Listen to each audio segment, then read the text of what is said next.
We're learning more about a volunteer church youth leader charged with sexually abusing a 15-year-old boy. Tonight, Kenneth Marshall is still behind bars. He was supposed to have a court hearing today. That didn't happen.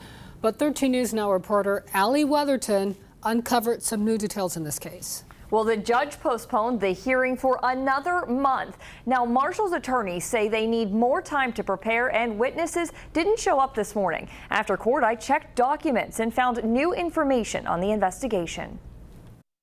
Back in June, sheriff deputies say they were notified of an assault involving a 15-year-old boy.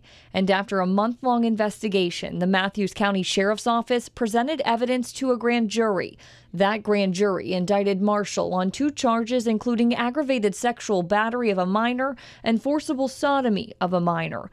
New court documents filed say the 15-year-old boy has an intellectual disability and was under the influence of sleep medication during the assault.